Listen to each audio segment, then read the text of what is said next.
Hey guys, tonight we begin in the year 1348. You're wearing a scratchy wool tunic, the streets smell vaguely of damp bread and despair, and something is off. The bells keep ringing, not the kind that mark time, but the kind tied to a wooden cart hauling bodies through town square. Europe is coughing, and not in a polite seasonal allergy kind of way. This is full body, blackened lung, boil bursting plague stuff. The Black Death has arrived, and everything you love is about to get deeply uncomfortable, including sex. Your neighbor just fled town with his cousin's wife, the baker down the street has been found spooning with a corpse for warmth, and priests are starting to say the world's ending, probably because you were thinking dirty thoughts last Thursday. So before you get comfortable, take a moment to like the video and subscribe, but only if you genuinely enjoy what I do here. Also, tell me where you're watching from and what time it is. Just curious who's about to fall asleep with this much plague on their mind. Now, dim the lights, maybe turn on a fan for that soft background hum, and let's ease into tonight's journey together. You wake up in a world that smells of burning rosemary and unwashed linen. The streets are quieter than usual until you hear the clanging bell of yet another corpse cart. But you're not sick. Yet. You're just itchy in a restless bodily way. Maybe it's that dream you had about the tanner's daughter, or maybe it's just spring. But then you remember, even kissing could kill you now. Sex might as well be a handshake with death himself, and yet somehow everyone keeps doing it. The irony is that while death was everywhere, life, messy, hormonal, impulsive life, refused to pause. Scholars argue whether this was instinct, defiance, or simple human denial, but the fact remains, during the deadliest pandemic in human history, people still craved intimacy. Probably even more than before. You step out of your cottage and see two lovers sneaking into a barn. They've heard the warnings. Plague spreads through contact, bodily fluids, bad air, but the heart wants what it wants, even if it comes with pustules. Historical records show us this strange pattern. Even as cities were sealing their gates and citizens were sewing herbs into their sleeves, illicit trysts flourished. Some communities even saw spikes in pregnancies, not because people were ignorant of the risks, but because, well, what else do you do when the end feels near? Sex in the plague years was both rebellion and comfort. You feel your chest tighten, not from plague, thankfully, but from the sudden memory that you too are mortal and lonely. In Sex with Kings, Eleanor Herman recounts how even royalty weren't exempt from this paradox. French King Philip VI tried to outlaw prostitution during plague peaks, only to be caught in the chambers of his own mistress 2 weeks later. One chronicler wrote dryly that His Majesty did not abstain from pleasure, though death knocked loud at every chamber. Meanwhile, ordinary folks clung to rituals that blended lust and superstition. In one rural Italian village, couples were encouraged to have sex only after smearing their doorposts with garlic and muttering prayers to Saint Roch. Historians still debate whether these rituals were folk protection or just a socially acceptable excuse to sneak off with your neighbor's spouse. You pause beside a well, overhearing two crones whispering about a boy who died from love. They don't mean heartbreak. They mean syphilis, or maybe the plague. It's hard to say. Medical knowledge in the 14th century was flexible. Back in your cottage, you light a candle made of sheep fat and lie down on your straw bed. Your thoughts drift again, desire and dread coiling together like vines. You're not alone. There's a weird comfort in knowing people 700 years ago were just as confused about their own impulses. Take this fringe fact. Some medieval physicians believed that plague vapors could be shaken loose from the organs during sex. So yes, there were people who thought passion was literally fatal because it jostled your spleen too hard. Others insisted that abstaining caused the buildup of corrupt humors, and that a little intimacy now and then was actually preventative medicine. You can't win. The paradox only deepened when religious leaders weighed in. They thundered from pulpits that the plague was divine punishment for sexual sin, but also reminded people that marriage was a holy union, and therefore sex was technically allowed, as long as you didn't enjoy it too much. Your eyes grow heavier as the candle flickers. Somewhere in France, a bishop is warning his flock that women's lustful ways attract the devil, right before bedding his third chambermaid of the week. Meanwhile, in Prague, a group of women are secretly meeting in the woods for fertility rites, dancing naked under the stars and whispering old songs their grandmothers taught them. Desire didn't die. It adapted. It hid in alleys and masqueraded as medicine. It even thrived inside fear. You close your eyes and feel the breath of centuries pass over you, like the warm sigh of someone about to lean in too close. Even here, in the darkest moment of European history, someone is sneaking out of their quarantine shack just for a kiss. You wake the next day to another sound. This time, it's not the morning bell or the whisper of wind against wood. It's laughter, low, hushed, nervous. You shuffle to your shuttered window and peek out. There, in the early dawn, two young people are running barefoot across the muddy street, their clothes rumpled, hair wild, cheeks flushed not with fever, but with something dangerously close to joy. You're shocked, or maybe you're just intrigued. Welcome to the awkward meeting point of buboes and bedroom eyes. The Black Death was, in every biological sense, designed to destroy intimacy. You've seen the symptoms. The boils, those painful swellings in the groin, armpits, and neck, turned lovers into walking cautionary tales. One day you're sharing bread, the next someone's leaking pus and whispering their last prayer. And yet, somehow, people still wanted each other. It's not just the proximity of bodies in a crammed medieval town, it's the paradox of craving closeness when death breathes down your neck. And if you think medieval folks were demure about their urges, think again. Even while the population was collapsing, certain practices persisted. Take the medieval custom of bundling, for instance, especially popular in rural Europe. A young couple could lie together in bed fully clothed, or in scandalous cases, only partially so, often sewn into a shared sack or with a wooden plank between them. Technically not sex, but let's just say boundaries were as flexible as plague survival rates. Now imagine that ritual during an outbreak. Sharing breath, sharing heat. The risk was part of the thrill. Eleanor Herman notes in Sex with Kings that royal courts, even during plague years, found ways to indulge their passions. Nobles retreated to countryside manors with their mistresses and entourages, convinced that fresh air and fine linens would ward off infection. One duchess famously demanded that all her lovers be anointed with vinegar and rose oil before entering her chambers. It didn't work, but her skin smelled amazing.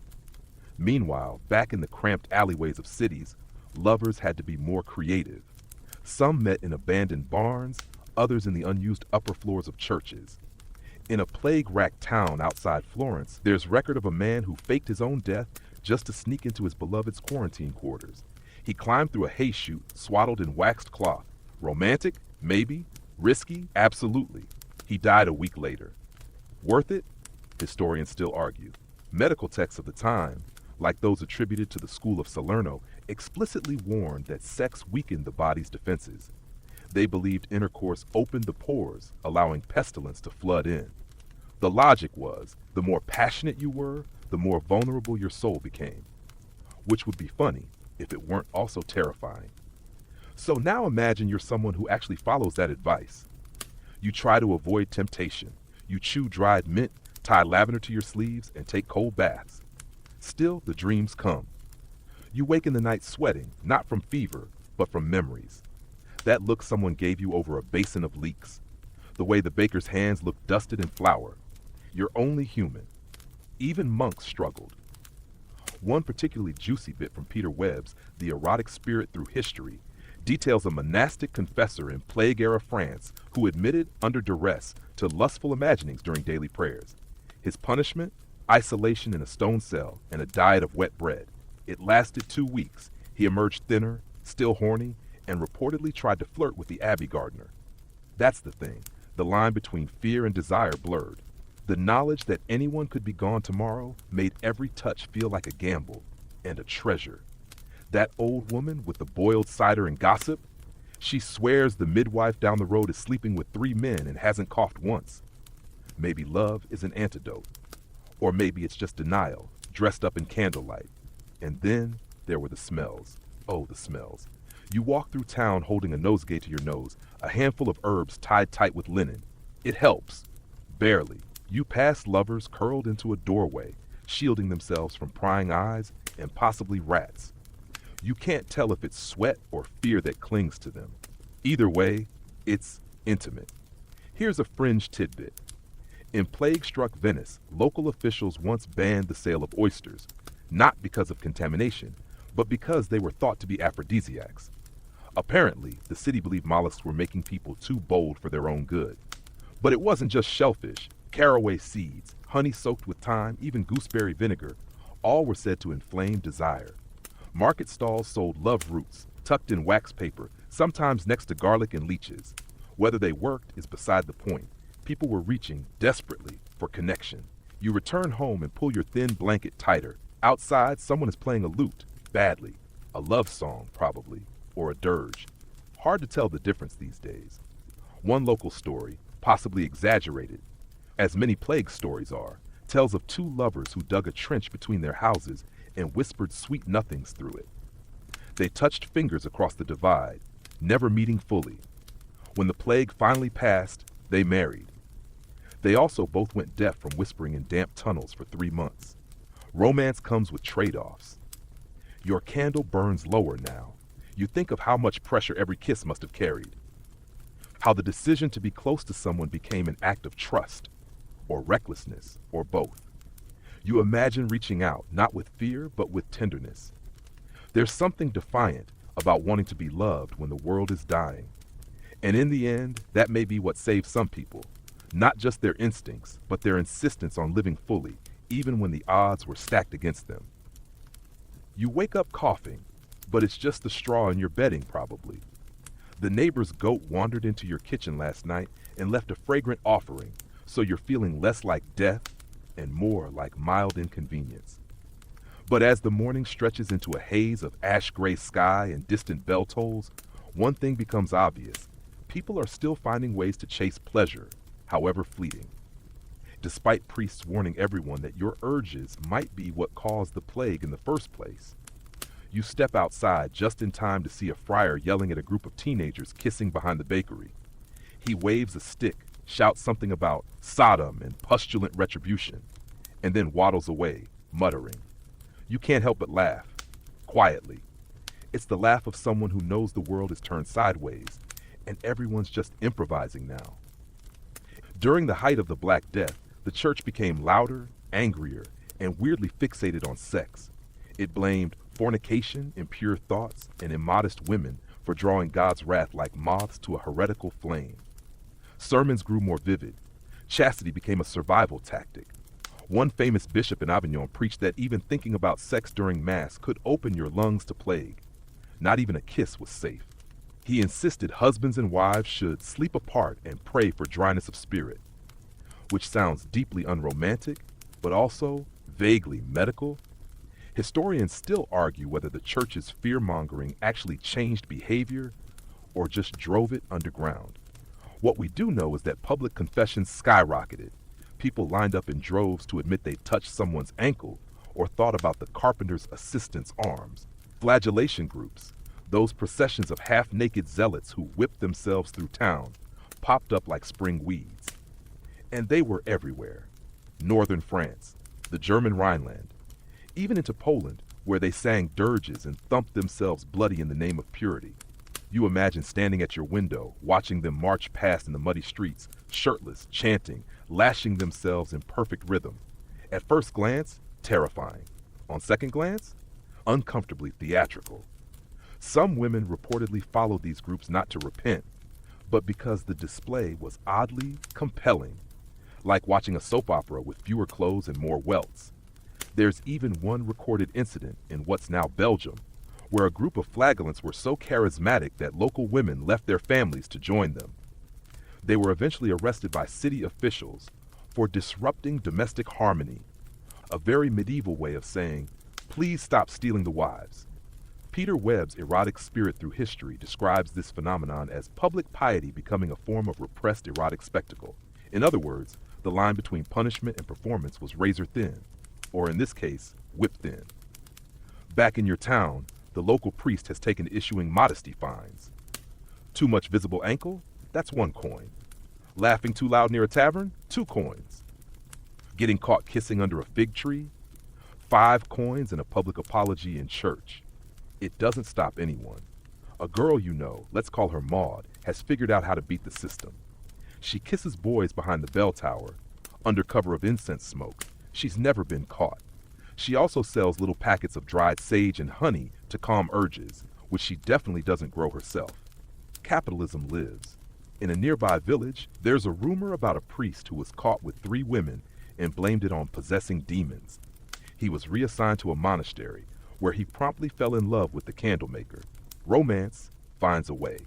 You walk past the churchyard and overhear a confession. A man is mumbling something about lying beside his cousin's widow.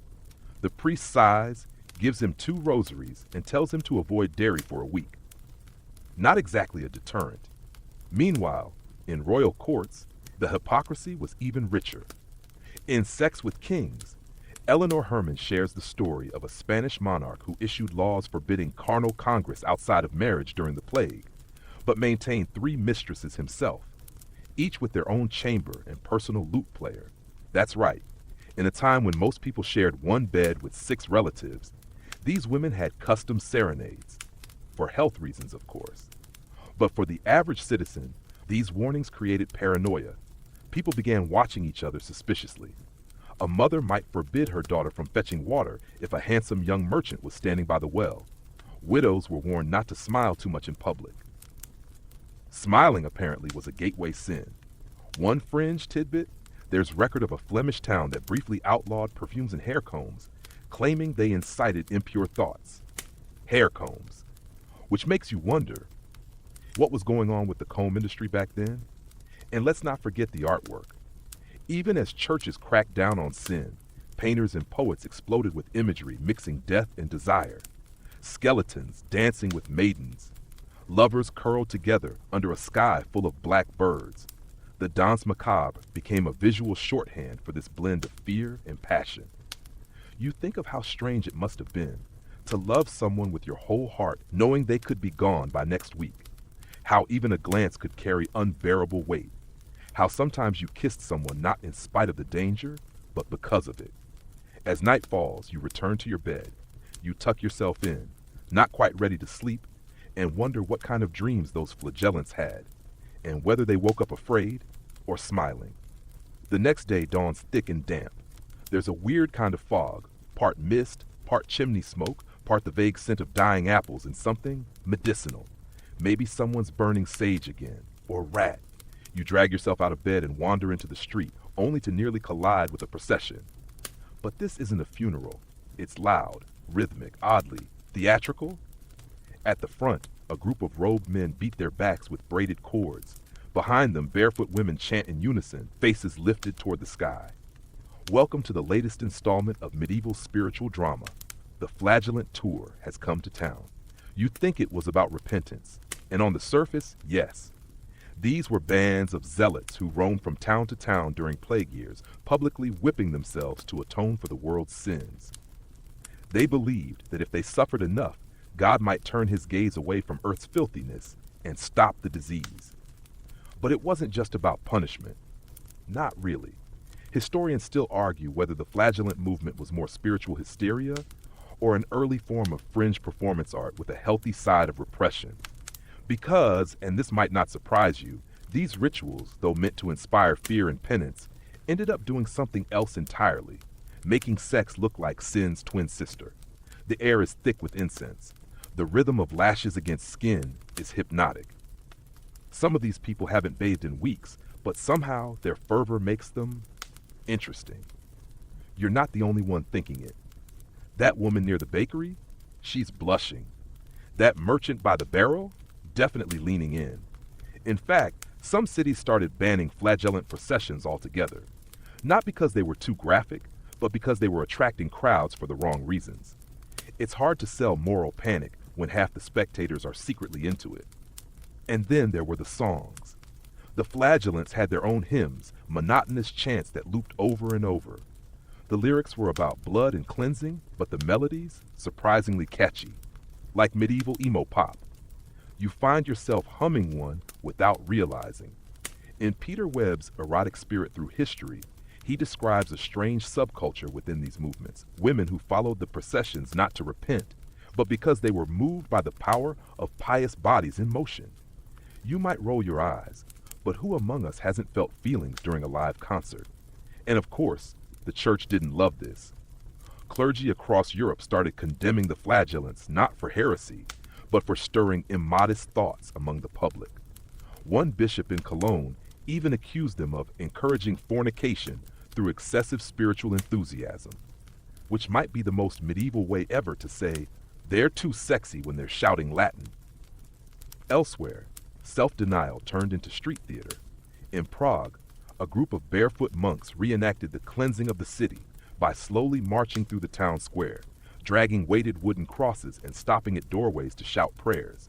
The crowd loved it. Kids followed. Bread vendors hawked snacks. Someone threw rose petals. You're standing in that crowd now, probably holding a lukewarm onion pie, and wondering, how did we get here? Even outside the religious spectacle, everyday life became a series of awkward negotiations with lust. People didn't stop being attracted to each other, they just got sneakier about it. One tale from northern Italy tells of a widow who wore a black veil of exceptional thickness so she could flirt anonymously during plague processions. She became a local legend. Men tried to guess who she was. Some claimed to have kissed her hand in the shadows. Others insisted she was a ghost. She was later revealed to be a butcher's sister. 10 out of 10 on the drama scale. Another woman in Avignon reportedly sought repentance by kissing only the images of saints until a priest caught her smooching a statue of Saint Sebastian, a little too tenderly. He asked her to leave. She started her own prayer group. It got popular. Eleanor Herman's Sex with Kings notes that even royal penance wasn't all sackcloth and sorrow. Queen Joanna of Naples ordered mandatory prayer fasts for her court during plague waves, but was known to break them with secret masked parties. Masks were, after all, the original flirtation filter. And then, of course, there were the dreams. In times of mass death, sleep becomes its own battleground. People dream more, stranger, bolder. There are surviving accounts from monks and midwives alike who claim to be visited in sleep by angels who whispered love poetry, or by demons with kisses that left no marks but woke them gasping. In one particularly spicy confession from a monastic archive near Ghent, a novice admitted to dreaming nightly of a woman made of light who danced on the altar and sang in Greek. The scribe who copied the testimony underlined it twice, possibly for spiritual reflection. You return home, full of images, whips and hymns and veils and glances, the kind of mental soup that stirs up feelings you weren't expecting to have during a plague story. You think about those people marching barefoot through the mud, bleeding but triumphant, and those watching from the shadows, mouths parted, not in horror, but fascination. When life shrinks down to survival, sometimes the human spirit compensates by getting weird, or dramatic, or a little bit horny. And that's how even the plague, perhaps especially the plague, became a stage for strange, theatrical, semi-sacred flirtations. Later that evening, you're lighting a stub of tallow candle when you hear whispering near the apothecary's door. You peek out and spot two silhouettes in the twilight, one tall, beaked, and ominously cloaked. The other, giggling? Yes, that's definitely a giggle, which is not what you expect when watching someone flirt with a plague doctor. And yet, here we are. You've probably seen the famous outfit, long dark robes, gloves, wide-brimmed hat, and the unmistakable bird-like mask with the long curved nose. It's meant to hold aromatic herbs, blocking bad air, which was believed to carry disease. It also makes the wearer look like a crow who just discovered medical school. You'd assume these plague doctors were sexless symbols of dread, grim reapers in leather, but historical accounts suggest otherwise. In certain towns they had admirers. Apparently, even while treating patients, or just walking around looking cryptic, some of these physicians exuded mystery and authority. And in uncertain times, mystery plus authority equals a very confusing crush. Peter Webb mentions an unusual note found in a 14th century physician's manual from Provence. A sidebar warning plague doctors to maintain cold manner toward widows and young women who cling too eagerly. You imagine the poor man trying to examine boils while a noblewoman offers him wine and wistful poetry. The black robes didn't help. They were supposed to look sterile and intimidating, but wound up resembling ecclesiastical cosplay. The bird mask? unintentional kink. Historians still argue whether the shape was purely functional or a little symbolic, since birds were sometimes seen as messengers between worlds, life and death, body and soul, antiseptic, and attraction. One apothecary in Paris reportedly took advantage of his popularity, wearing his plague mask even outside of outbreaks to maintain allure. He later opened a perfume shop. The branding was on point. You might think this was just a weird one-off, but accounts from Florence, London, and Lubeck suggest otherwise.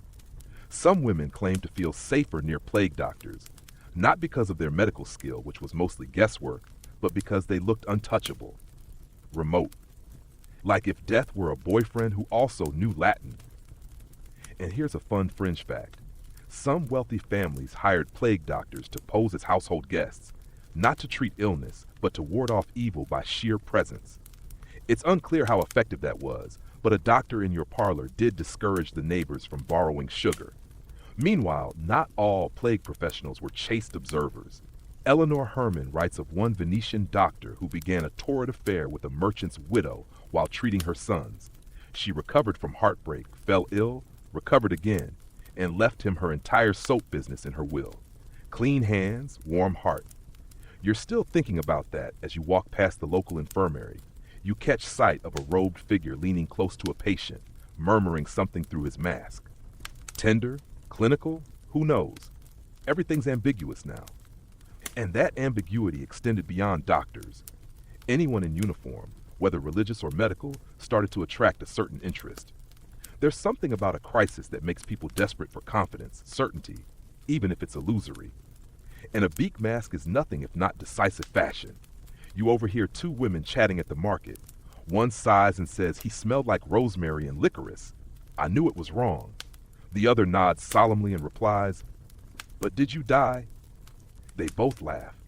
The butcher frowns. One case from Lubeck involves a young woman who deliberately feigned plague symptoms so a certain doctor would visit her daily.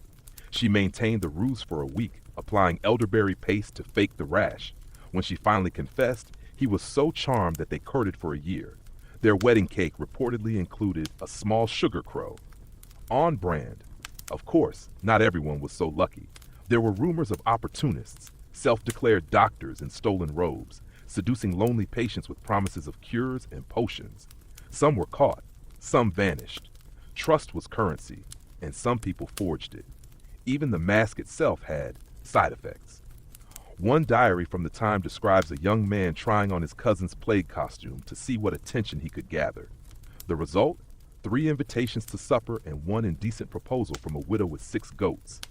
The cousin never got the mask back. Historians still debate how common these incidents were, but it's clear the role of plague doctor became more than medical. It became theatrical, almost mythic. A figure people feared, trusted, and sometimes desired. You pass a cart with bundles of herbs. A boy is selling plague protection kits, dried lavender, mint, and small wooden masks carved for children. One girl tries hers on and immediately starts pecking like a bird. Her mother laughs, nervous. Even here, amid fear, there's play. You head home, your thoughts tangled. You picture that silhouette in the dusk again, dark cloak, moonlit curve of beak, someone reaching out despite everything. There's comfort in being near someone who seems to know what to do, even if they don't. Desire isn't always logical. Sometimes it wears a bird mask, smells like vinegar, and gives questionable medical advice. And somehow, that still counts as romance during the plague. The night is warm, unnaturally so, and you're having trouble sleeping. The air is thick, the sky pressed low like a blanket of soot, and somewhere nearby a cat is wailing like it's read the Bible backwards and didn't like the ending. You roll over and think of something strange. Nuns, monks, all those cloistered souls locked away behind abbey walls, swearing off temptation. Surely they were safe, right? Well, not exactly. Turns out, monasteries and convents were not immune to the plague or to desire. In fact, sometimes the two seem to arrive hand in hand, like awkward twins invited to the same gloomy banquet. You imagine yourself wandering the grounds of a small Benedictine abbey. Lavender grows in uneven patches beside the stone walls. There's a solemn hush in the air, punctuated occasionally by the sound of someone coughing, or whispering, or slipping quietly down a shadowed corridor where no one's supposed to be. Inside, life was orderly, rhythmic. Daily prayers, meals in silence, tasks divided by hour. But when the plague reached the cloisters, that order cracked. Panic seeped in like damp through stone. And when death crept close, even the most devout sometimes reached for the closest form of human comfort, each other. Historians still argue whether this was widespread or exceptional, but documented cases exist of nuns falling ill while nursing one another, of monks disappearing from their cells and later found in, shall we say, compromising positions. One story from a nunnery near Siena tells of Sister Isabetta and Sister Claire, who were confined together during a quarantine. They shared a cell, shared prayers, and over time, shared more. When the abbess discovered them, she blamed the plague for weakening their moral fibers. They were reassigned to different convents, but both requested to return to the same place. The abbess refused. Peter Webb writes that enclosed religious orders often experienced a spiritual intensity during plague years that could cross over into more earthly connections. When daily life becomes a meditation on death, love begins to feel sacred, even forbidden love. And then there were the monks, lonely, intellectual, chronically understimulated monks. One Benedictine friar in Flanders was found copying the Psalms by candlelight while simultaneously writing erotic poetry in the margins. A later archivist crossed it out with furious ink, but not before copying the better verses into his own journal. Even priests weren't safe. Eleanor Herman's Sex with Kings notes that a surprising number of chaplains died not from the plague itself, but from consorting with those seeking comfort. That's one way to phrase it. There's a fringe tale, possibly apocryphal, possibly brilliant, about a group of monks in Burgundy who, fearing for their souls and their bodies, took a vow of holy touch. They agreed to maintain physical contact at all times, even when praying or gardening, as a symbol of divine unity. Unsurprisingly, the bishop disbanded them after reports surfaced suspiciously long bathing sessions. You can't help but smile at the thought.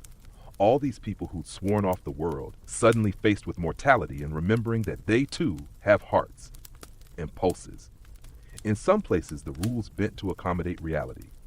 A cloister in the Pyrenees rewrote its house laws during the plague to allow nuns to comfort each other as sisters may, without judgment. The wording was vague. The implications were flexible.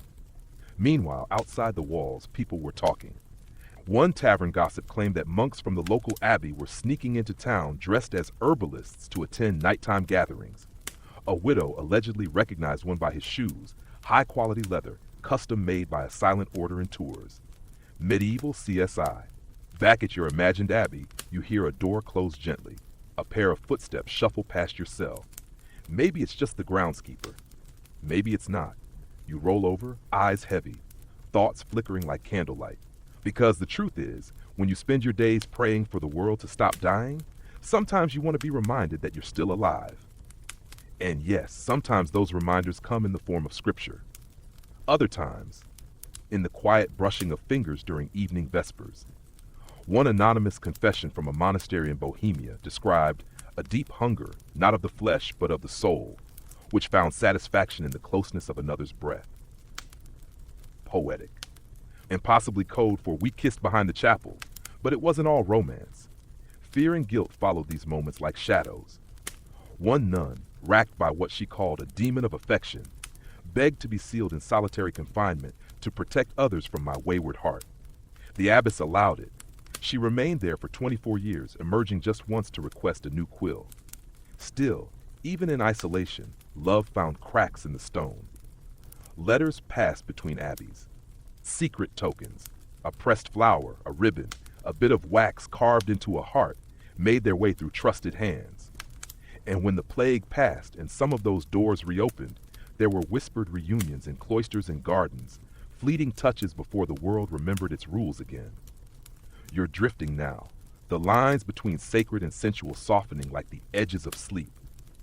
You think about the monks, the nuns, the prayers spoken in candlelit rooms and the other, less holy murmurs that followed. Even in the most pious places, the heart kept beating. By mid-morning, the streets are quieter than usual. That's either a good sign or a very, very bad one. You stir from your stiff mattress and throw on a cloak, wondering what fresh weirdness the day will bring. And then you see it. A red ribbon tied to a post outside the tavern, two chalk marks on the door, and a faint giggle behind the shutters. Yep, the brothel is open. You might be surprised. Who's going to a brothel in the middle of a plague? Turns out, more people than you'd think, and depending on the city, the brothels were either shut down or secretly busier than ever. Plague brothels were real. They weren't always called that, of course. But in town after town, from Florence to Bruges, sex workers didn't vanish when the Black Death hit. Many stayed open, adapting to the new risks like pandemic-era entrepreneurs. Linen sheets boiled daily, contact limited, no kissing, no refunds. Okay, maybe not that last one, but the rules shifted. You head toward the narrow lane behind the butcher's stall. That's where Madame Ghislaine keeps her house of companionship. The shutters are painted lilac, and someone's tied juniper branches to the door for good luck, or at least good smell. Inside, the atmosphere is surprisingly calm. A woman hums softly while lighting a cone of myrrh. Another adjusts her veil and asks if her coif looks plague-resistant. The mood is part salon, part sanctuary, part extremely curated chaos. These women know what they're doing. Eleanor Herman points out that in many cases, sex workers during plague times were seen not only as necessary, but strangely heroic. They didn't flee like so many nobles. They stayed, they adapted. And for people terrified of dying alone, they offered warmth of a sort that wasn't found in sermons or supper. Some cities tried to shut them down. London passed ordinances banning unseemly commerce during plague waves. But just as quickly, the same cities issued permits for regulated houses of rest. Code, of course, for brothels. The logic? Better to have controlled comfort than desperate alleyway trysts. Historians still argue whether these policies were about public health or public morale. But evidence shows a surge in brothel licensing in several plague years. It wasn't just tolerated, it was strategically managed. And there were innovations too. One Venice brothel adopted what they called window service. Clients would approach a small shutter, drop a coin and a request, and receive a handwritten poem, a smile, and depending on the arrangement, something to remember the evening by. It was like medieval Tinder, minus the swiping. Fringe tidbit? In Prague, there's record of a brothel that only accepted payment in fresh bread and garlic. The madam kept the garlic in a ceremonial box carved with images of St. Catherine and 3 very surprised cats. It was stolen once and returned mysteriously with extra cloves. But not everything was clever or quaint.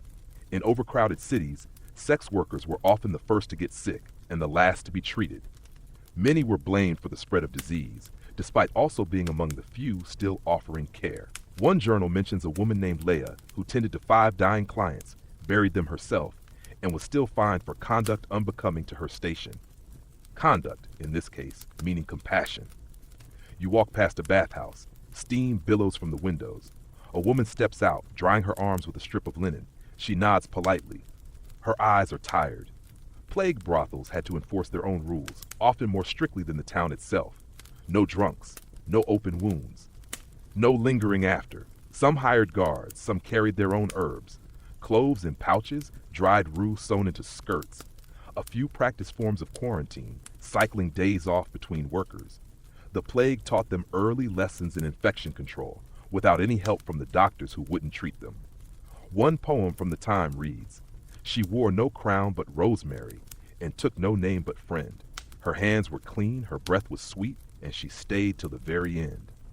That poem, scrawled in the margins of a merchant's ledger, was later discovered to refer to a brothel worker who stayed with him during his final hours. She never gave her name.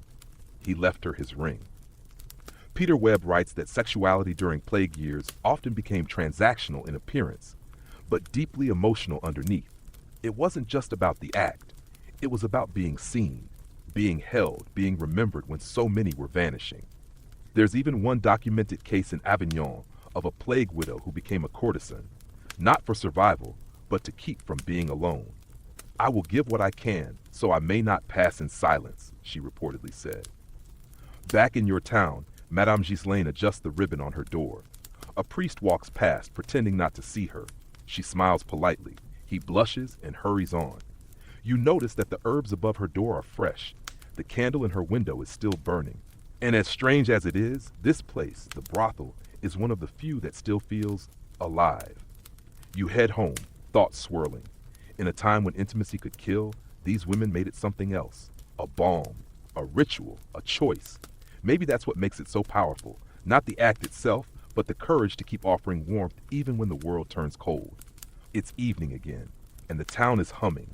Not loudly, but with that strange kind of background energy people give off when they're nervous, bored, and slightly superstitious. You pass a young man outside the herbalist's stall, chewing something stringy and bitter looking. He winks at you with the confidence of someone who thinks he's just consumed medieval Viagra. You nod politely and keep walking. Turns out, one of the quieter undercurrents of the Black Death was the absolute explosion of homemade aphrodisiacs. Yes, while the world was ending and everyone smelled faintly of boiled onion, people were still inventing weird little potions to get in the mood. Welcome to the curious world of Plague-era passion tonics. Inside the herbalist's hut, you're hit with a wall of smells. Vinegar, thyme, dried fruit, honey, something slightly rancid, and a suspiciously sweet musk. The shelves are cluttered with jars, some filled with what looks like pickled roots, others stuffed with feathers, bones, or cloudy liquids labeled in Latin. You hear a customer ask for love powder that won't ruin my humors. The herbalist squints, grabs a jar with what appears to be crushed beetles and cinnamon, and whispers, 3 sprinkles. No more. Trust me. Historians still argue whether these concoctions were remotely effective, but they were certainly popular. When everything else was chaos, a little jar of Venus vinegar felt like control, even if it mostly just made your tongue numb. In The Erotic Spirit Through History, Peter Webb details a few of the more experimental recipes. One included roasted date pits, wild mustard seeds, and dried goose heart. Another called for rat tails, pickled in wine and honey, meant to be ground and stirred into porridge. You were supposed to eat it with your left hand while facing east, preferably on a Thursday. You try not to think about that too hard. Then there was dragon's breath, not actually dragon related, but a blend of clove oil, pepper, and wine boiled with mint. It burned your lips, cleared your sinuses, and, according to one enthusiastic nun, made one's heart race with improper joy. She was later reassigned. Back in town, street vendors have caught on. They sell sachets filled with rose petals, fennel seeds, and little sprigs of sage, wrapped in silk and advertised as courtship charms. One young woman buys 2 and stuffs them into her bodice, just in case. Just in case of what, she doesn't say. Even the church couldn't quite stamp out the potion craze. One bishop attempted to outlaw sensual tonics by name, but the townsfolk simply renamed them. St. Agatha's Remedy, Heart's Hope Tincture, Virginal Vigor Water, all technically legal, all extremely sus. You pass a tavern where a man is stirring his ale with something that looks suspiciously like dried lizard. When asked, he says it's for strength in matters of affection. The bartender rolls her eyes and mutters, "He'll be asleep before it works." There's even a traveling merchant in your village, selling dried apricots pressed with fragrant oils to stir the blood. They're expensive. They taste like sadness, but people buy them anyway. One fringe tidbit: in Aragon, records show that young lovers exchanged onion hearts preserved in salt and wine as tokens of affection. If the heart shriveled slowly, your love was true. If it withered overnight, betrayal was afoot, which says more about the onions than the lovers. Not all aphrodisiacs were eaten or drunk. Some were worn. Tiny bags of camphor and musk tied to ankles. Wreaths of rosemary woven into undergarments. Beeswax seals with inscriptions like Amor Invictus or Heat My Heart. You wonder if these were actual spells or just very good branding. Back at the herbalist's, an older woman is buying saffron in something called moon wine. She raises an eyebrow when you linger. For a friend, she says unconvincingly. Of course, some of these concoctions had side effects. A merchant's diary from London mentions a man who brewed a passion draught with pepper, vinegar, and nettle root. He drank the whole jar, experienced heat of limb and reckless choices, was last seen serenading a haystack before vomiting into a well. Still, people kept reaching for these tonics. When the world is collapsing, when death is a daily visitor, sometimes you just want to feel alive again, even if that means drinking pickled horseradish with honey. You think about how much trust these potions represent, not in the ingredients necessarily, but in the idea that love, or at least lust, could be conjured like a spell. that there's a recipe for connection, even if it's nonsense. Even today, scholars debate how seriously these aphrodisiacs were taken. Were they medicine, magic, mood enhancers? Maybe all of the above. Or maybe people just wanted to believe in something, anything. As you crawl into bed, the faint scent of myrrh still clings to your hair. You dream of dried herbs and forgotten kisses, of potions brewed in hope, of desire pressed into little linen sachets and tied with red thread. And you wonder, in a world full of danger, is it really so strange that people try to bottle joy? You wake up to birdsong, real birds this time, not the ominous clatter of beaked masks. That's almost cheerful. The streets are damp with morning dew, and someone nearby is baking flatbread that smells vaguely of cardamom. For a moment, you let yourself imagine it's just a normal day. Then you remember, the local physician has started posting pamphlets, and they're all about how sex might kill you. Not metaphorically, not ruin your soul or lead you to temptation. No, this is straight up plague theory. Bodily fluids, bad humors, exchanged breath, the works. Welcome to the unromantic world of medieval medicine. You wander past the bathhouse and spot one of the notices nailed to the door. It reads, "To the citizens of this parish, desist from carnal activities, avoid stimulation of the blood, guard the gateways of the body, abstinence is health." You blink, then reread the line about gateways of the body. Then blink again. This was a common refrain in the mid-14th century. Medical manuals, city decrees, even traveling doctors all agreed. Sex could weaken the body and open the door to pestilence. Why? Because medieval medicine believed in humors, those four magical liquids sloshing around inside you like a badly designed smoothie: blood, phlegm, black bile, and yellow bile. Maintaining balance was everything. And sex, apparently, was the equivalent of yanking the blender cord mid-spin. The Regimen Sanitatis Salernitanum, a popular medical text of the day, warned that postcoital weakness could make you vulnerable to external corruptions. In other words, get frisky, get infected. Some even claim that semen loss drained a man's vital spirit, the essence that protected him from illness. Women weren't exempt either. One Parisian treatise argued that female lustful sighing disrupted womb alignment and made the body porous to plague winds. Yes, porous. Like a tragic little sponge. Peter Webb notes that these ideas weren't just believed, they were acted on. Couples abstained. Newlyweds postponed honeymoons. Some doctors prescribed weeks of celibacy during peak infection periods, especially after fevers, fainting spells, or overexcitement caused by dancing. Still, people were confused. Some healers took the opposite view, claiming that repressing desire was even more dangerous. One Venetian herbalist wrote that lust unspent ferments the blood and sours the breath. Sounds like a wine review, but no, he meant it literally. Repression, he argued, could make you smell bad and get sick. Historians still argue whether these contradictory opinions reflected medical ignorance or cultural anxiety. Probably both. Of course, there were always workarounds. One fringe tidbit: in Catalonia, a group of aristocrats created a non-physical pleasure guild, where members wrote romantic letters, exchanged scented gloves, and pledged not to consummate their affection during plague season. Basically, celibate pen pals with flair. Elsewhere, couples tried clean intimacy, holding hands through cloth, sleeping in adjacent beds, or exchanging tokens soaked in perfume. A man in Florence famously sent his lover a lock of his hair sealed in beeswax to remember his touch without risk. He signed it, "In case I die, still yours." But even with all the warnings, people didn't always listen. One particularly juicy story from Eleanor Herman's Sex with Kings tells of a French nobleman who defied doctor's orders and snuck into his mistress's chambers wearing a full silk mask and gloves. He insisted on being called Monsieur Impeccable and claimed his costume was airtight. It wasn't. He caught the plague. She survived and later wrote a ballad called "The Mask Was Not Enough." Back in your village, the town healer is preparing another batch of protective tea. She adds mint, fennel, and virtue. You ask what that last one is. She just winks and says, "Chastity, dried and ground fine." Even the clergy got in on the trend. Confessionals filled with whispered questions. Can I kiss my husband if we pray first? Is touching through a curtain still a sin? What if we both wear masks and don't make eye contact?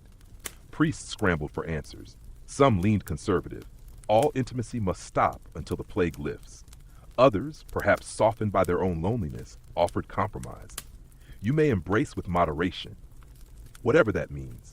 One abbey printed a leaflet titled "On Gentle Touch in Dangerous Times," recommending affection like a breeze, not a storm. The metaphor probably helped no one, and yet you can't help but admire the weird sincerity of it all. Everyone, doctors, lovers, widows, poets, trying to navigate this awkward space between desire and survival. No one wanted to die for a kiss, but no one wanted to die without one either. As you head back home, you notice two teenagers sneaking a glance across the market square.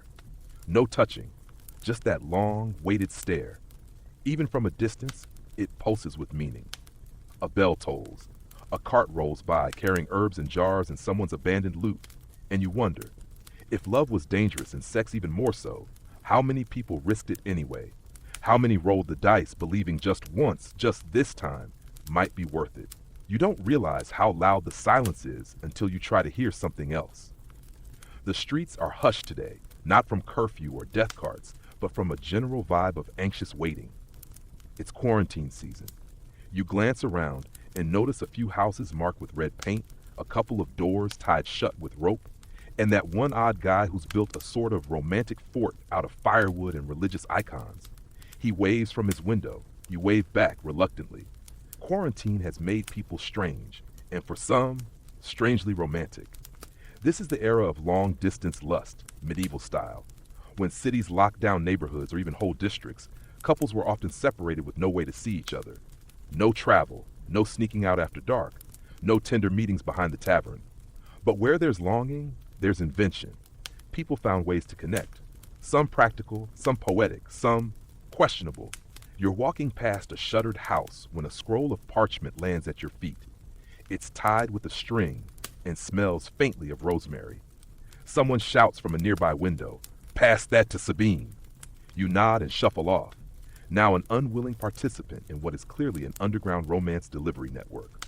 Across Europe, lovers sent letters, charms, and tokens to one another under the watchful eye of quarantine patrols. A man in Milan tied notes to his dog and trained it to run back and forth between balconies.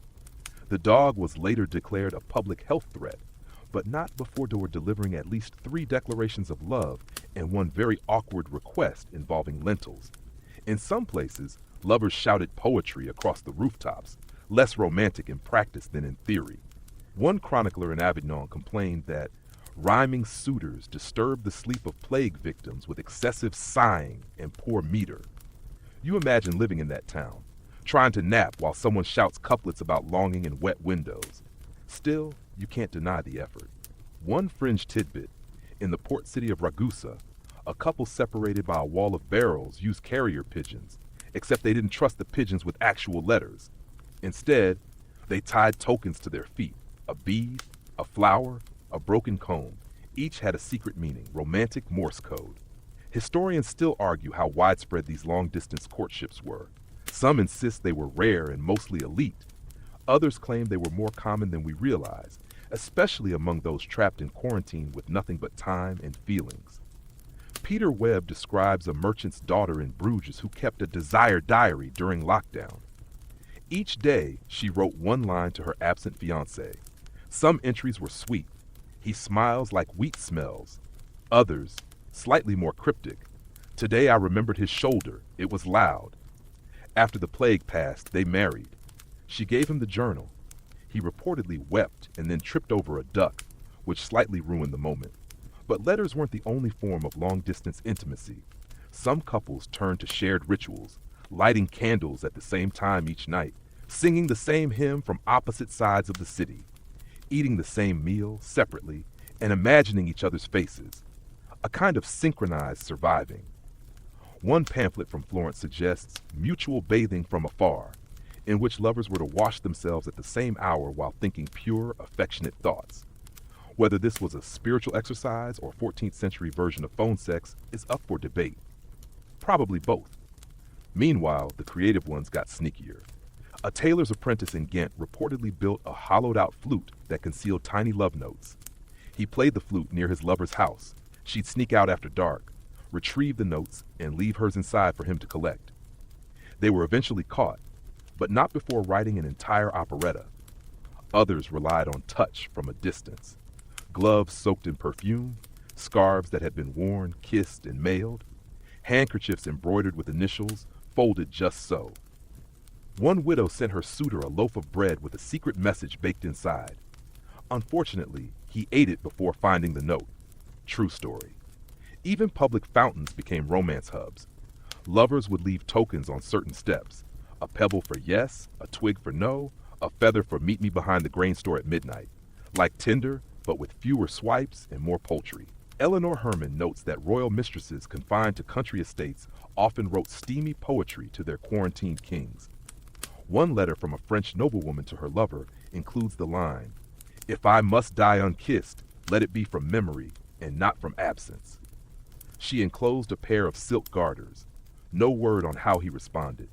Back in your village, someone has drawn a heart on the side of a rain barrel. It's crooked and slightly smeared. Someone else has left a piece of cake beside it. You don't know the full story, but you can tell it's tender.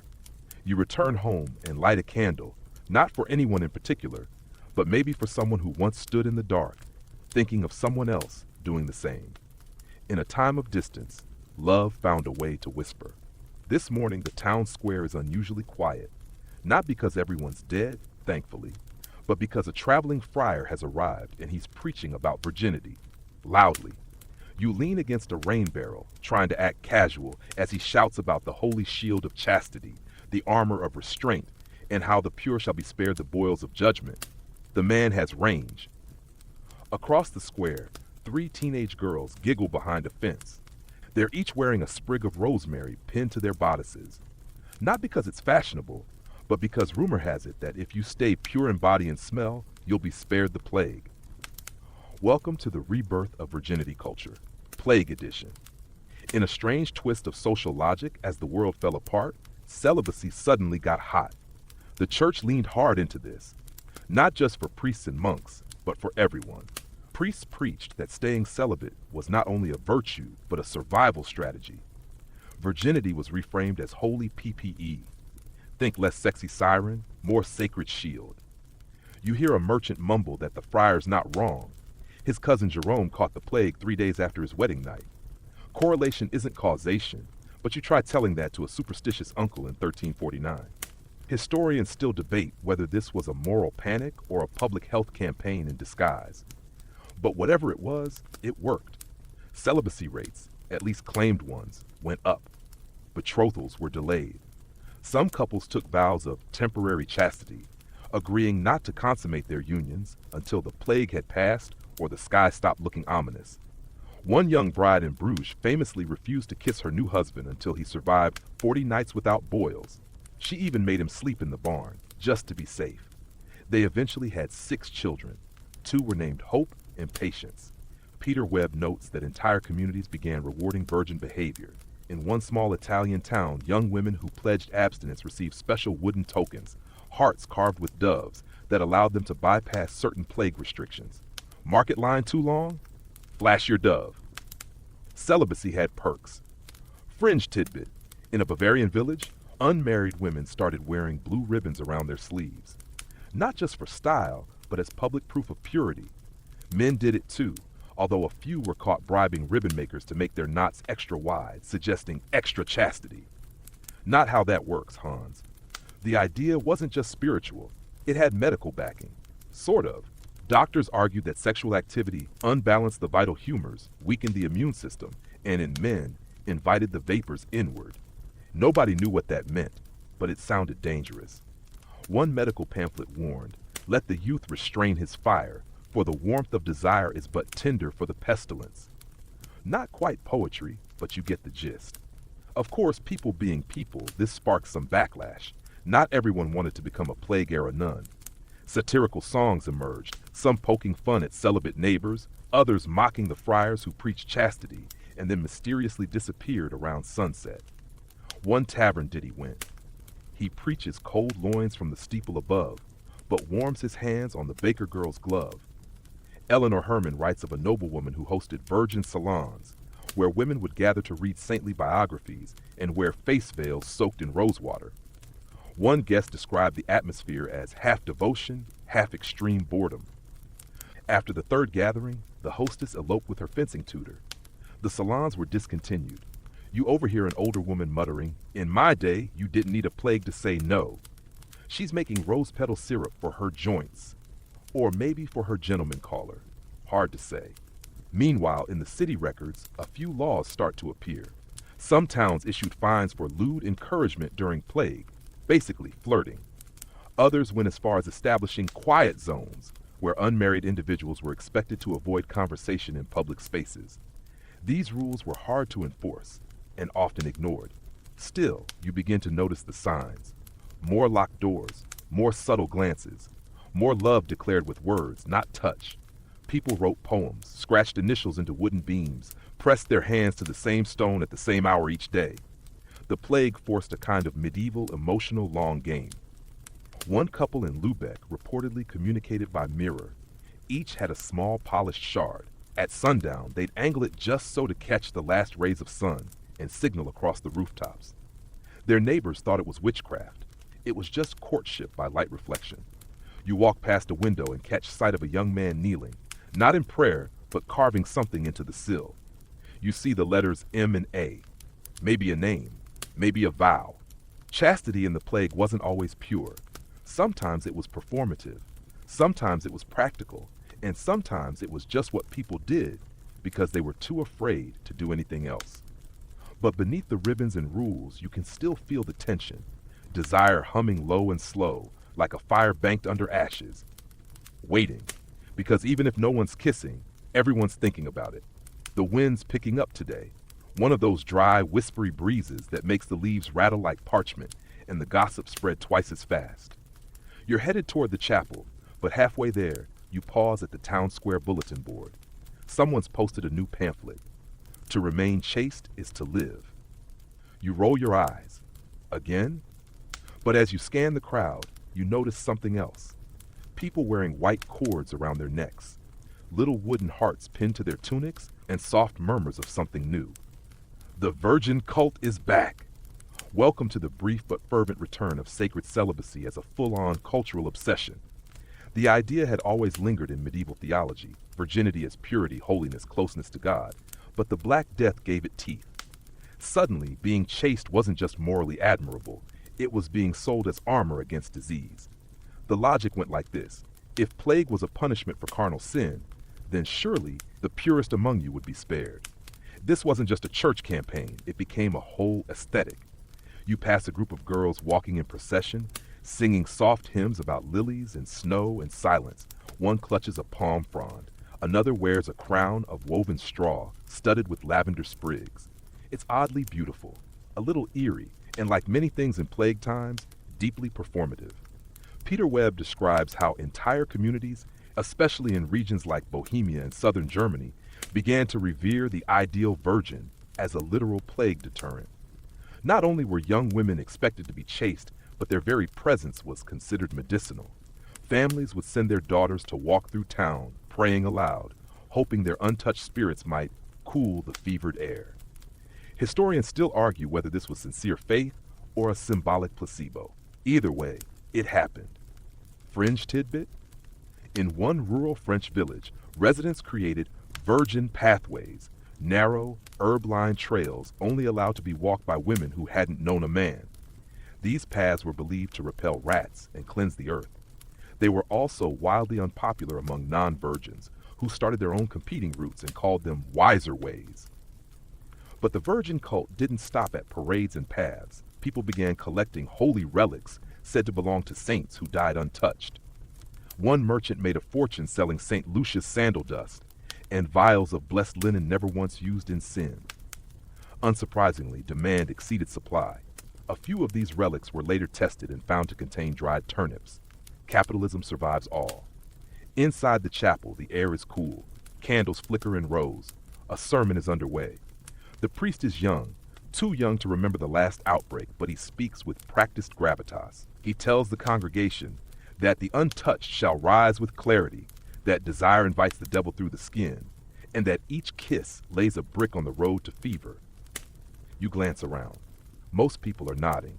One man is asleep. A girl near the front wipes away a tear. Eleanor Herman shares a tale about a minor noble family who refused to let their daughters marry in the plague years out of fear that consummation would lead directly to death. Instead, the girls were kept in an orchard house, fed only white foods, milk, leeks, dove's eggs, and instructed to read Psalms while facing east.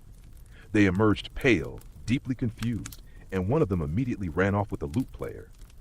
Still, some took the ideal seriously, too seriously.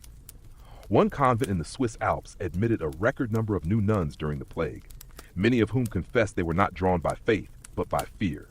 Better to be locked in prayer than buried outside it, one novice wrote. In Prague, a group of women formed a lay order dedicated to St. Catherine the Untouched. They wore matching belts, carried dried lilies, and practiced communal silence. It lasted 2 weeks. Then a charismatic shepherd joined and ruined everything. You can't help but notice the contradiction. While society preached celibacy, the art and literature of the time simmered with longing. Virgins were depicted with luminous skin, flowing hair, wistful gazes. They were less spiritual figures and more aspirational influencers. You'd almost think they were flirting with sainthood. Peter Webb suggests that plague-era virginity became a fantasy of control. In a world where no one could predict death, purity offered a way to feel powerful, a way to feel safe. But safe doesn't always mean happy. Back in your village, someone's hung white banners over their door. A public vow of chastity. Meanwhile, you spot a boy sneaking away from that same house, hair tousled, tunic askew. You exchange a look, he shrugs, you both say nothing. Even the most pious towns had secrets. One widow famously wore a veil every day and told neighbors she'd taken a vow. In reality, she was running a matchmaking service from her wine cellar. She introduced 4 couples who all survived the plague. Her plaque reads, "Blessed are the discreet." You head home as dusk settles. A procession of white-robed singers passes by, their voices soft and sweet. A girl in the middle stumbles. The one beside her catches her hand, squeezes it, and gives a shy smile. Because even in a culture that worships purity, love still blooms. Quietly. Sometimes where it's least allowed. Sometimes right in the middle of the parade. Nightfall brings a strange kind of stillness, the kind where even the dogs have stopped barking. You step out for a moment, and the sky is low and purple, clouds thick with the weight of unspoken thoughts. Something crackles in the air. Not thunder, not wind. Art. Yes, tonight someone's painting again. On the far wall of the town's abandoned guild hall, a fresh mural has appeared. It's rough, hurried, probably done in moonlight, but unmistakable. A skeleton in a red robe, holding hands with a naked woman whose eyes are closed. Above them, a banner reads, "Love outlives breath." Welcome to the strange, melancholy, and slightly flirty world of plague-era erotic art. It might surprise you to learn that even during the height of the Black Death, people kept painting, and drawing, and carving. And yes, some of it was definitely NSFW by medieval standards. You wander the streets and spot more pieces. Chalk sketches on doorframes, carved initials inside little hearts, even a wooden figurine nailed to a doorpost, 2 tiny figures curled together under a miniature blanket. It's not obscene, it's tender. Peter Webb writes that during periods of crisis, human creativity doesn't die, it mutates. The erotic became less about pleasure and more about remembrance, a way of saying, we were here, we loved, we desired, even as the world burned. Historians still argue whether these expressions were public defiance, private mourning, or unconscious rituals of grief. But the imagery endures. You visit the chapel the next day and notice a new carving on the pew, just a pair of lips oddly realistic, etched in detail by someone with far too much time and longing. Someone else has left a dried flower tucked behind it, an anonymous conversation in wood and petal. Elsewhere in Europe, artists painted what became known as the danse macabre, the dance of death. Skeletons leading the living in a circle, young and old, rich and poor, lovers and loners. But even in these morbid processions, there was often a wink, a hand brushing another, a skeletal figure leaning just a little too close to a noblewoman in a low-cut gown. The message was clear. Desire does not die. It just wears different clothes. One fringe tidbit, in Lubeck, a baker-turned-woodcarver created an entire series of plague-era love tokens. Small figurines of couples holding hands, with one partner always missing a face. For the lost and the loved, he wrote on the box. They sold out in days. Back in your own village, a poet has taken to pinning verses to the well. You read one as you draw water. If your hand is warm and mine is cold, let the space between remember us. It's unsigned. The next day, someone adds a reply in smaller script. I will warm it with ink and thought. You smile. Maybe you blush. In Avignon, a group of women gathered to embroider tapestries depicting the triumph of sacred longing. That sounds noble, until you realize the tapestry showed saints in almost revealing tunics gazing wistfully at doves. One bishop claimed they were dangerously distracting. He later purchased one for private meditation. Even the monasteries weren't immune. One illuminated manuscript from the period contains a series of marginalia, those tiny illustrations in the book's corners, depicting animals cuddling, kissing, even spooning. One monk drew a fox and a rabbit under a blanket with the caption, "Even enemies seek warmth," a commentary on the plague, or just lonely doodling. Eleanor Herman tells of a royal mistress who, during quarantine, commissioned a self-portrait with her eyes closed and her lips slightly parted. It was banned from court for being too suggestive of yearning. She painted another, with her mouth closed and her eyebrows raised. Somehow worse. You pass a sculptor chipping away at something on a bench. It looks like two hands clasping, one smooth, one calloused. He doesn't say anything as you pass, just nods. You nod back. Art is conversation, even when it's quiet, but not everyone appreciated these creative outbursts. The church cracked down on what it called frivolous renderings.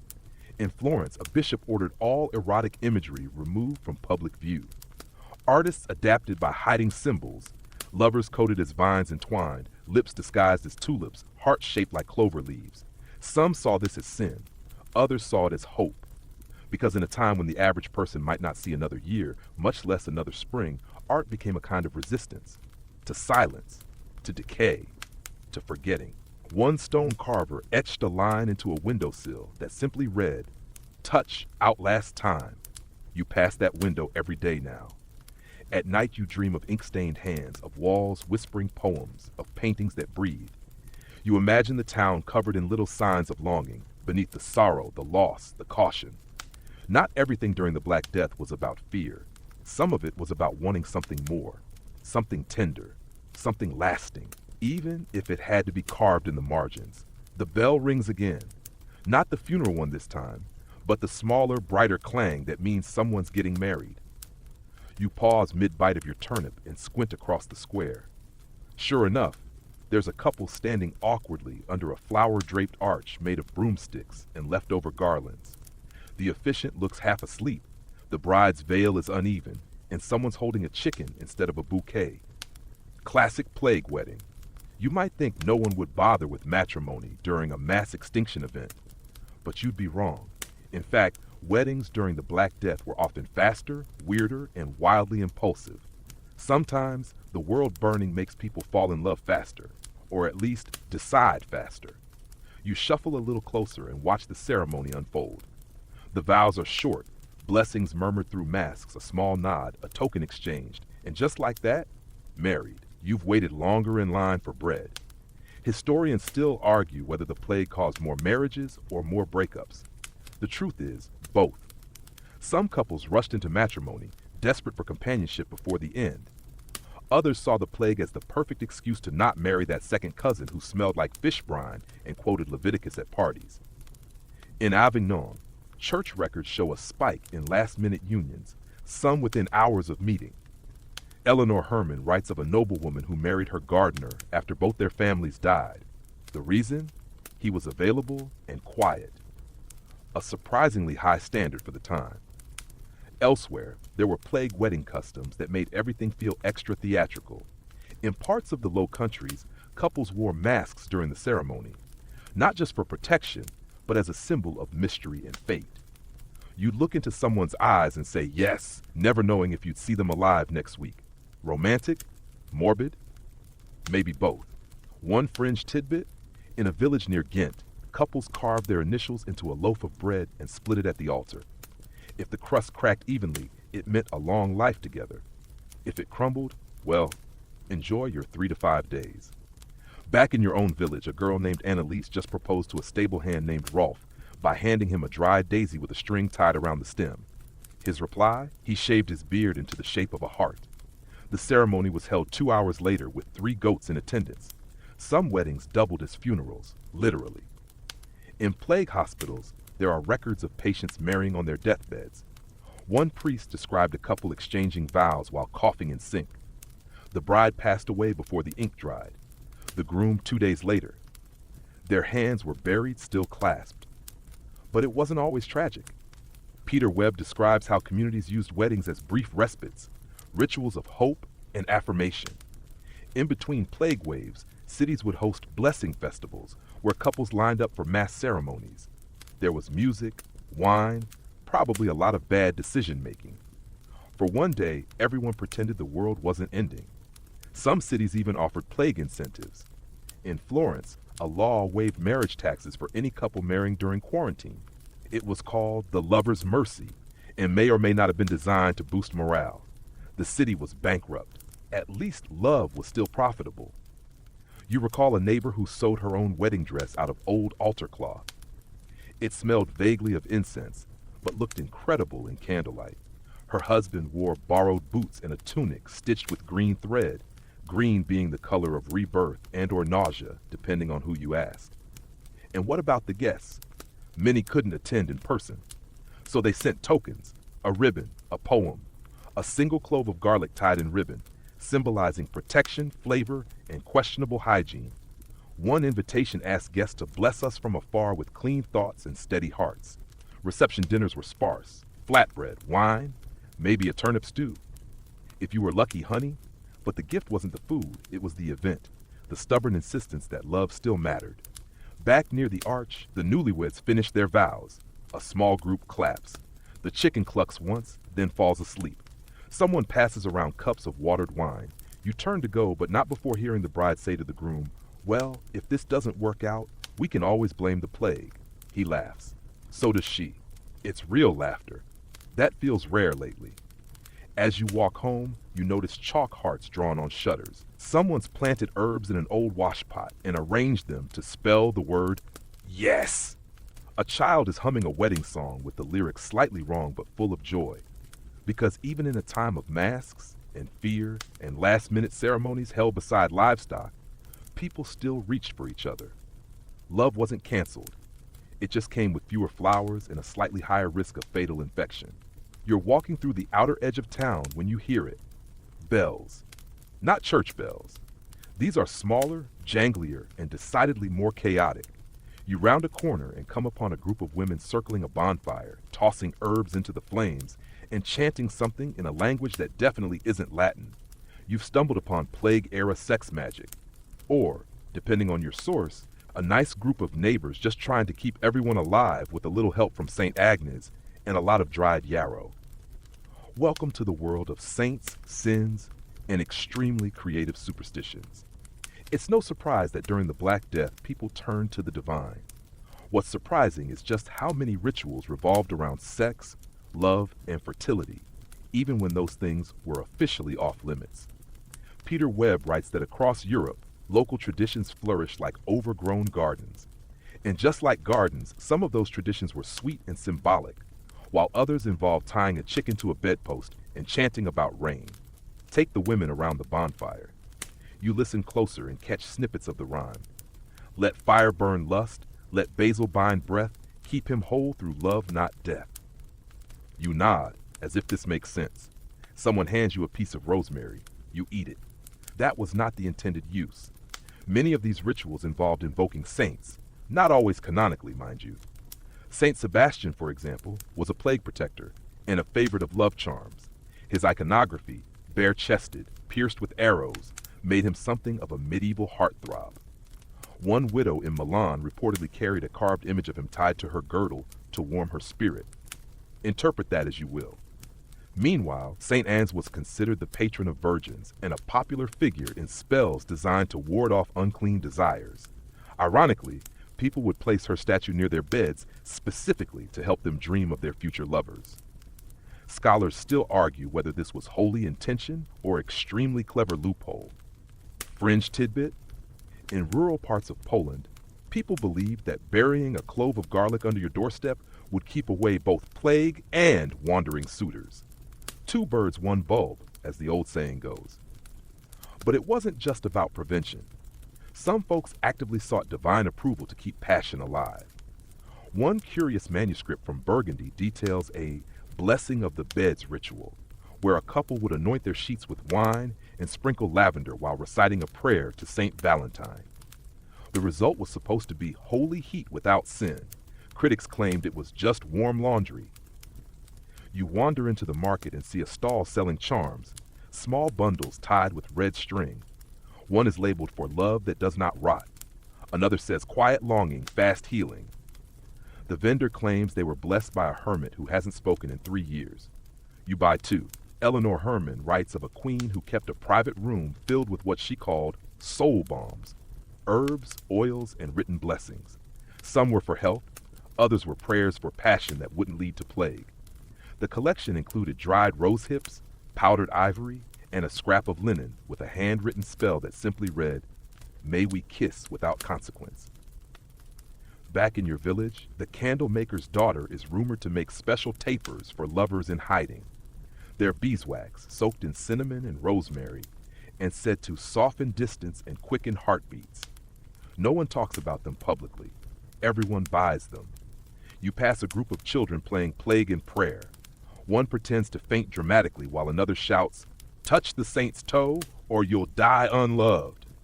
A third just keeps skipping, muttering a rhyme about fennel and feathers. Medieval recess was intense.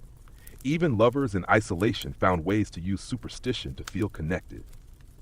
One couple wrote their names on oak leaves and dropped them into a stream, believing the direction the leaves floated would determine their fate. When the leaves bumped, they wept. When one sank, they tried again. Every day for a week. Some towns believed that hanging two mirrors opposite each other could trap longing between them. People would set up these mirrors, stand between them, and whisper their lovers' names. Was it magic? A coping mechanism? Maybe both. Back at the bonfire, the women have begun placing flower crowns on one another.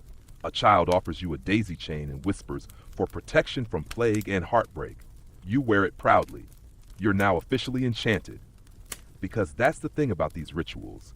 They weren't just old wives' tales. They were acts of hope.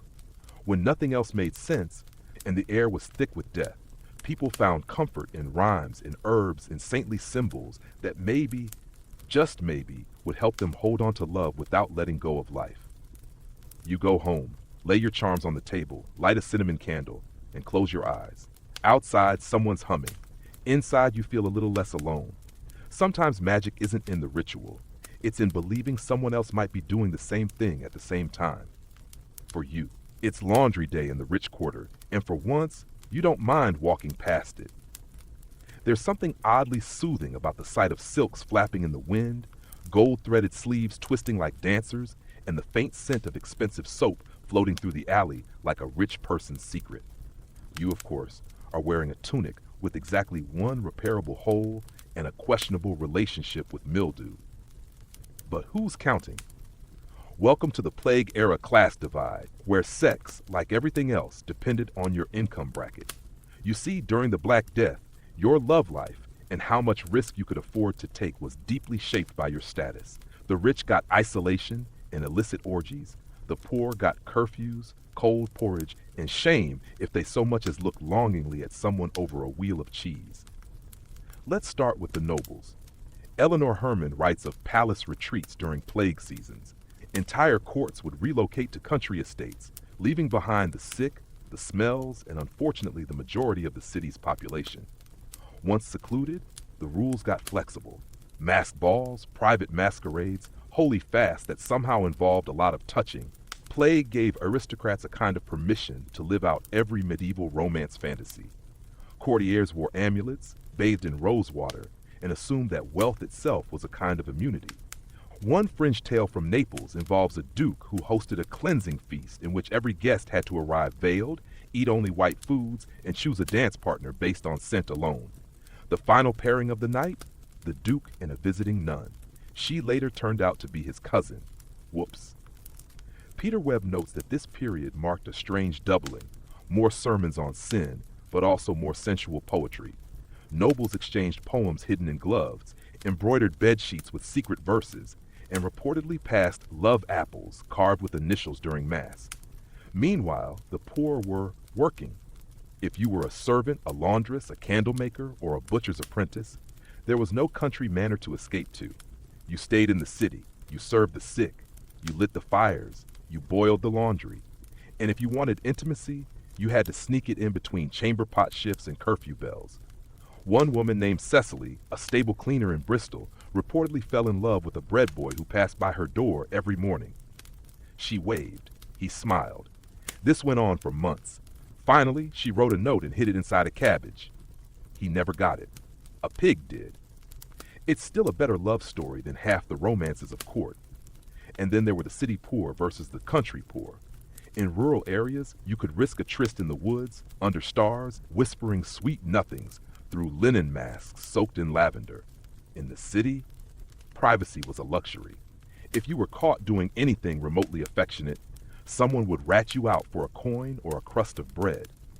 Some towns even set up morality patrols, volunteers who wandered the streets at night with lanterns and a very loose understanding of boundaries. They'd peer into windows, listen at doors, and occasionally chase people with sticks. Unsurprisingly, several of these patrol members were caught having affairs with each other. Still, the poor had their own ways of resisting.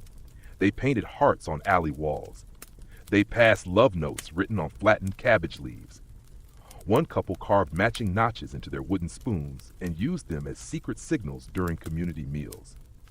Fringe tidbit: in a village near Toulouse, lovers would wear identical colored sashes on market day, tied in different places to signal their status. Waist for available, wrist for committed, ankle for it's complicated but the bread is good. Early medieval fashion-coded Facebook status. Of course, the risk was never equal. If a noblewoman became pregnant during plague times, she was wrested, moved to a villa, given broths. If a servant girl got pregnant, she was usually dismissed, or worse, accused of bringing sin into the household and inviting pestilence. The church was no help. Moral sermons often blamed the lower classes for being wanton, unguarded, or too familiar with goats. You try living in a one-room house with 6 family members and a goat and not getting familiar. Still, despite the judgment, the gossip, the risks, people kept loving. They met in corners, exchanged glances while scrubbing floors, whispered jokes over shared loaves. Sometimes that was all they had. But sometimes that was enough. Back in your part of town, someone's drawn a heart on the side of a bucket. It's filled with water, and tied to the handle is a ribbon. You don't know who it's for, but it makes you smile. You pass by a tailor's shop and spot a scrap of velvet embroidered with 2 initials. The stitchwork is uneven, rushed, but you can feel the care in it. Because love during the plague wasn't just for the wealthy. It wasn't just poetry and perfumed gloves. Sometimes it was a glance across the table, a shared apple, a secret you carried like a coin in your pocket, worn smooth from turning it over in your mind. Desire didn't care how many chickens you owned or whether your sheets were silk. It found you anyway, in alleyways and kitchens, under borrowed cloaks and stolen minutes. It found you even when you had nothing to offer but your hands and your heart. And it stayed. It rains all night. Not the soft, comforting kind, but the cold, splattering kind that gets into your socks and makes everything smell faintly of damp fur and cabbage. You lie awake, listening to it drum against the shutters, thinking about something the baker said earlier. More funerals, more births. Isn't that how it goes? You thought he was joking. But he wasn't wrong. Because in the wake of plague, when nearly half the town had vanished and silence crept into places that used to be loud, something strange started happening. The birth rate rose, briefly, then dropped like a stone. It's one of history's darker equations. Mass death, sudden baby boom, harsh reality check. You step into the morning air, the smell of wet thatch and muddy pigs clinging to your cloak. Somewhere in the village, a midwife is singing. Somewhere else, someone is crying. Life and death are roommates now. Historians still argue over the numbers, but records from across Europe show it. Little waves of babies born 9 months after major plague peaks. It wasn't just coincidence. It was grief logic, survival instinct, or maybe just the kind of love you reach for when you're not sure what tomorrow looks like. Eleanor Herman recounts one especially poetic entry in a royal ledger. A queen who, after burying 3 children and most of her court, demanded her chambers be filled with flowers and the sweet cries of new life. Within a year, she gave birth to twins. Only one survived. She named him Solace. Of course, not every pregnancy during the plague came with roses and lullabies. In villages like yours, childbirth was risky at the best of times. During the Black Death, a coin toss with death himself. Midwives worked without gloves, herbs substituted for medicine, and cleanliness was a suggestion, not a system. Yet somehow, people kept trying. Peter Webb describes love during plague as a pulse in the dark, often brief but intense enough to change everything. Lovers knew they might only have a day, a night, a few stolen hours, and sometimes those hours made people. One fringe tidbit, in parts of Wales it became customary to name plague year babies after saints associated with healing. Saint Radegund, Saint Amand, even Saint Arthur Lays, a virgin martyr known mostly for surviving a kidnapping and resisting affection. That's the name you give when you want your baby to out stubborn death. Back in your village, you pass a door marked with white chalk.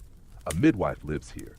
People have started leaving bundles of herbs on her doorstep, mint for strength, sage for wisdom, lavender for luck. One bundle includes a note for when the cries come too soon. You think about the couples who braved it anyway, like the young couple who shared a bed made from cartwood and feather scraps. They'd lost their families. They had nothing, but they still kissed every night.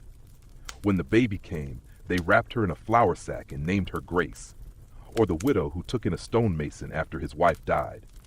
They didn't speak much, but they slept beside each other, hands touching under the blanket. One morning she whispered, "It's enough, isn't it?" He nodded. They raised chickens and a child who never learned to fear silence. But hope wasn't always rewarded. Many plague babies didn't survive. Orphans became common. One account from a Parisian monastery records 12 infants taken in after their mothers died in childbirth. Of those 12, only 2 made it to their first winter. Their names were carved into the stone wall, Etienne and Fleur. Still, parents tried to prepare. Some sewed tiny gowns with Saint Tas's names stitched into the hems. Others sang lullabies layered with protective rhymes. Breathe in time, breathe out sorrow, live tonight and live tomorrow. Cradles were lined with rosemary. Rattles were dipped in wine. You pass a woman in the square holding a baby to her chest. She looks tired, hollow-eyed, but the way her hand strokes the child's back is steady, protective, defiant. Because every birth during plague was an act of rebellion. A soft, squirming declaration that the world hadn't ended yet. You hear someone nearby mutter, "It's cruel, bringing them into this." But someone else replies, "It's brave." Even the church struggled with how to frame it. Priests preached abstinence, then offered blessings for fertility. They warned against lust, then baptized plague-born children with extra prayers. One sermon advised couples to lie apart for safety, while also urging them to be fruitful, for the harvest is thin. Mixed signals, anyone? Of course, love doesn't care about doctrine. It doesn't check with bishops before it rolls over in the night and whispers, "Are you still awake?" You pass a laundry line where a small shirt flaps in the breeze next to adult tunics. Someone's drawn a smiley face in charcoal on the collar, a crude little promise of happiness. Maybe the baker was right. More funerals, more births, more reasons to keep going. The morning sun breaks through a slit in the clouds, landing square on a small wooden cross tucked into the grass outside your neighbor's cottage. A bundle of dried lilies rests beneath it, tied with red string, faded by rain. Someone loves someone here. You pause, press a hand to your chest, and feel that familiar ache, the one that sits between your ribs and says, "This could have been me." Because for many during the Black Death, love wasn't just dangerous, it was a death sentence. Not metaphorically, not emotionally, literally. You walk past the bakery, now shuttered. The young couple who used to run it are gone. He fell sick first. She refused to leave his side. When the neighbors came knocking, they found 2 empty beds, 1 broken chair, and a half-baked loaf that never rose. Her name was Marta. His was Lucien. Someone nailed a little heart to the door after they were gone, carved with the words, "They chose each other." Peter Webb calls it devotion past logic, when affection overrides instinct. And during plague years, logic didn't always win. There are too many stories like Marta and Lucian's. And yet, no two are quite the same. There's one from Florence, a woman named Beatrice, whose fiancé was quarantined in an upper floor of a spice merchant's house. She disguised herself as a washerwoman and snuck up the back stair every night to hold his hand, wash his face with rosewater, and recite psalms by memory. He survived. She didn't. The merchant, moved by the tale, commissioned a small stained glass window of two intertwined hands. It still stands today. Some called it foolishness. Others, grace. Most didn't know what to call it at all, only that when the world seemed about to crack open, holding on to another human felt like the only sensible thing left. Eleanor Herman recounts a case in London where a noblewoman named Cecily fell for her tutor. When the plague reached their estate, he was moved to a distant guest house. Cecily disguised herself as a serving boy, snuck food and poems through the window, and once daringly slipped into his room to leave a bottle of clove water. He passed within the week. She stayed on the grounds planting rosemary where he died. Years later, she never married.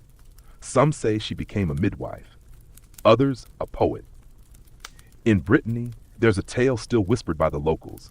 Two women, Isabeau and Solène, were childhood friends turned secret lovers. When one fell ill, the other wrapped them both in the same blanket and waited. They were found days later, hand in hand, a sprig of thyme on the pillow between them. The villagers unusually buried them together and left a single carved stone. We went together, as always. Even in cities where fear governed everything, curfews, breath, even the distance between chairs, people risked everything for closeness. Not out of recklessness, but out of reverence. For the body, for the soul, for the short flicker of life between arrival and departure. You pass a man at the well who lingers just a bit longer than usual. He's holding a handkerchief, not sneezing, just folding it, tucking it into his pocket like it matters, like it belonged to someone who made mornings bearable and now isn't here. In a monastery near Ghent, a scribe kept a diary through the darkest plague months. One entry reads, "He touched my hand in the corridor, just once. I still feel it at night." The next week's entries are all hymns. Then nothing. The ink runs out. Some tales speak of people who abandoned their lovers in fear. Others of those who returned at the last minute, breathless and weeping. One man in Paris carried his dying wife through 3 city gates to find a healer. She passed before they arrived. He left her ring on the doorstep, wrapped in his kerchief. It was later found beside a tiny bouquet of violets, too early for the season. Fringe tidbit: in a Flemish village, couples used to tie their hands together with a red ribbon if one of them was ill, so they couldn't be separated by accident. The practice was banned by local officials as inviting death into the room. But the ribbons still appeared. On doorposts, on shoes, on tombstones. Back in your own town, someone's painted 2 fingerprints in ash on a cottage wall, side by side, smudged but unmistakably placed with care. Below it just 3 letters, AMP. No one knows what they stand for. Some say initials. Others say a prayer. Historians still debate the statistical details. How many lovers chose to stay and died? How many fled and lived? But numbers rarely tell the whole story. Not when grief is private. Not when intimacy is recorded not in census ledgers, but in pressed flowers and burned letters.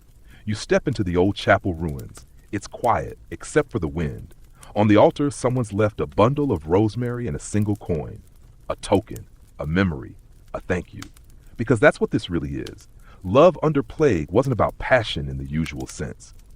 It was about presence, about not looking away when someone's hand grew cold, about saying, "I'm still here," even as the sky turned strange and the air grew heavy. You touched the stone where someone had scratched a heart into the moss. It's tiny, barely there, but enough. Because sometimes love during plague wasn't loud. It wasn't grand or poetic or even particularly wise. It was just staying. And that, more than any prayer or potion, was what kept the human heart beating when everything else seemed to stop. A mist rolls in across the village just before dawn, clinging low to the ground like a secret no one wants to speak aloud. You pull your cloak tighter, not from cold, but from the way silence feels suddenly heavier, like the fog's carrying questions that still don't have answers. Because here's the thing. After all these months, years even, of pestilence and panic and whispered goodbyes, we're still not sure what it all meant. Not really. Historians still argue about how the Black Death changed our relationship with love, sex, and desire. Was it repression or liberation? Did it shatter intimacy or sharpen it? You stop beside the bakery ruins, where vines now climb the stone oven, and wonder if the couple who once baked bread together died thinking their love was doomed or sacred. Both views are still defended in dusty university libraries today.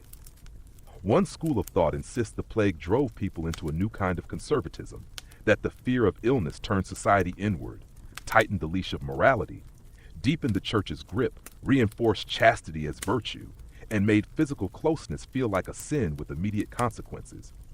There's plenty of evidence, sermons, laws, new confessions about impure thoughts. Cities passed ordinances fining public affection. Young women were praised for covering their ankles and their faces.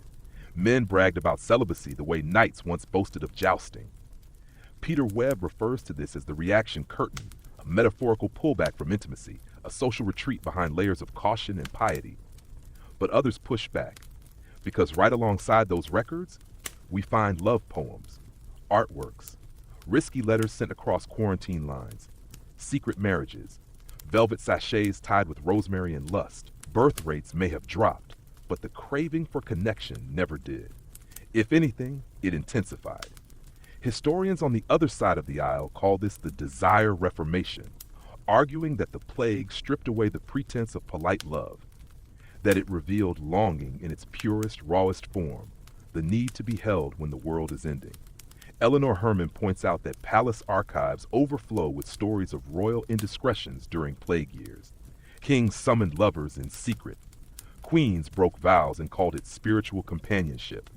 Some of the most enduring love stories of the era, real and fictional, emerged not in peacetime, but when death was a constant guest.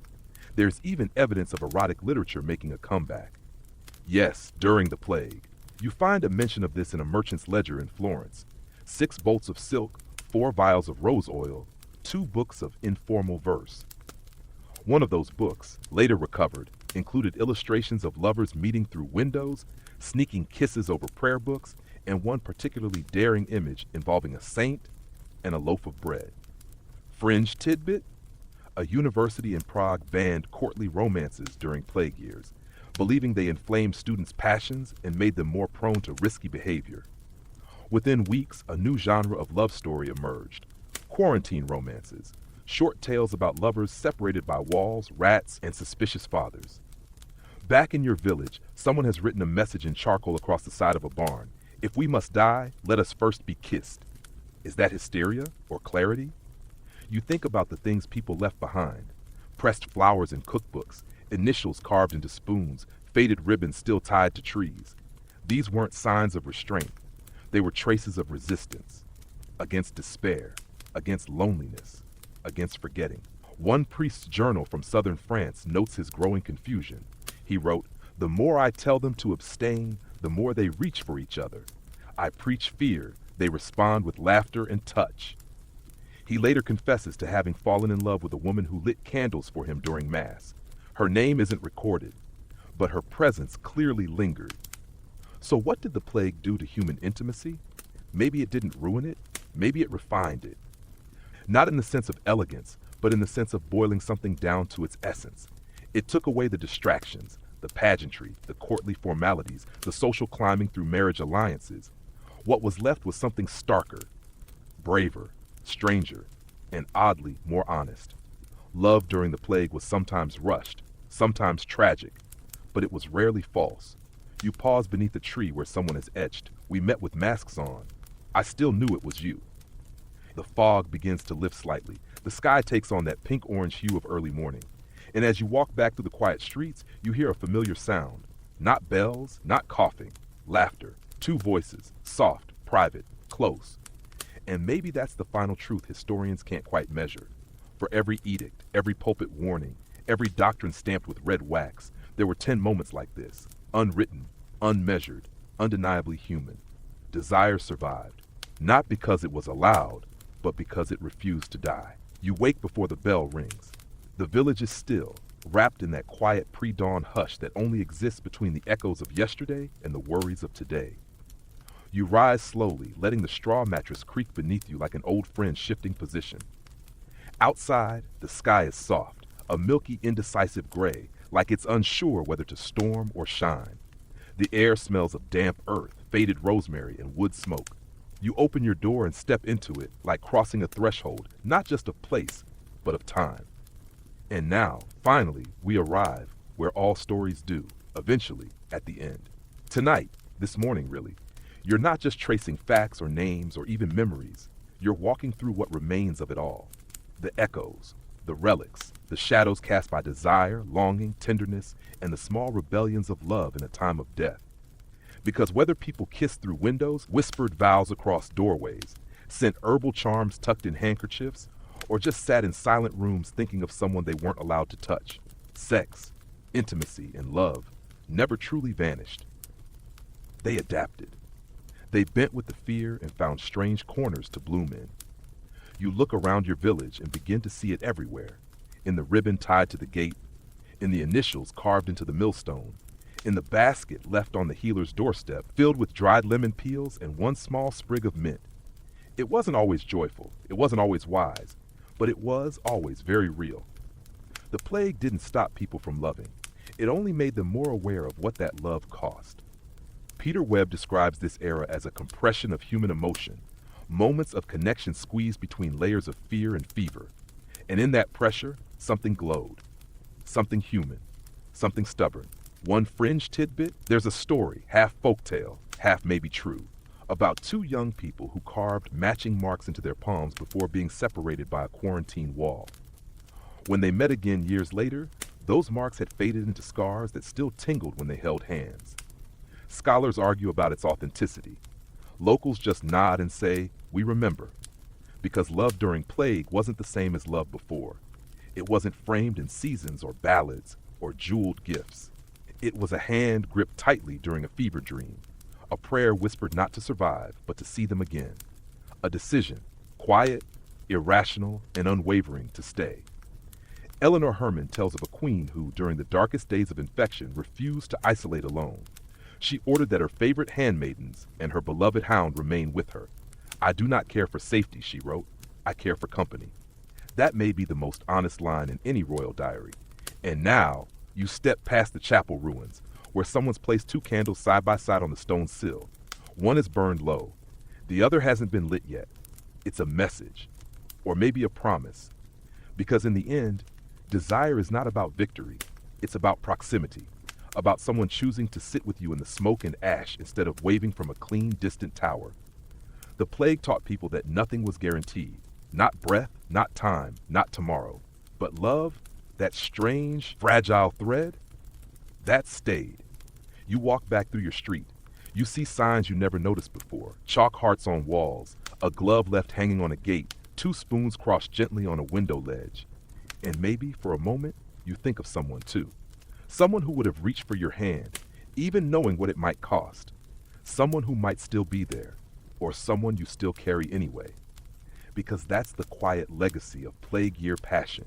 The knowledge that in our most frightened hours, we still reached, still touched, still kissed, still chose each other, even if only in letters, dreams, or thoughts spoken to candlelight. And as the sky begins to warm and the birds return with cautious off-key songs, you close your eyes for a breath, and then another, and you let the centuries fall away like a blanket you're no longer afraid to put down. Because you made it, through the fear, through the stories, through the strange, beating human mess of it all. Desire survived, so did tenderness, and so, it seems, did you. You're still here, breathing, eyes soft, muscles a little looser than they were an hour ago. Maybe your head's on a pillow now. Maybe your phone's almost slipped from your hand. Maybe the candle's flickering low beside your bed. Wherever you are, this is the part where the story gets quiet. The village fades behind you. The fog lifts. The red ribbons flutter in some other century now. The shutters close. The fire burns low in the hearth. The footsteps in the mud dissolve into dream. The plague has passed. The lovers, the healers, the candle makers, the ribbon wearers, they rest now. You can, too. Let the memory of dried lavender linger on the edge of your thoughts. Let the sound of whispered prayers and soft giggles in doorways wrap around you like a blanket. Let the world slow down. There is no rush here, no bells, no carts, no need to be anywhere else. You're safe now. You can release your grip on the past. Let the flickering storing stories settle into your breath. Let the darkness grow softer, not heavier. The kind of darkness that feels like a hand on your back. A room full of hush, a heart finally steady. You've wandered far tonight. Now, come back to stillness and sleep.